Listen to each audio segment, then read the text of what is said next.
You are looking at Julian's pronunciation guide, where we look at how to pronounce better some of the most mispronounced words in the world, like this other curious word. But how do you say what you're looking for today?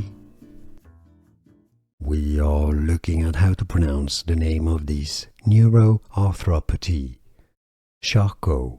Charcot is how it is to be said because it comes from French, so not a ch sound, but a sh sound and a silent t.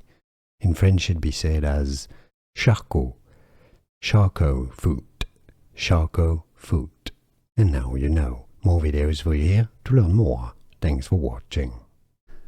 Here are more videos on how to pronounce more confusing words and names too many mispronounced. Like this video if you found it useful. I appreciate your support. I'll see you soon and thanks for watching.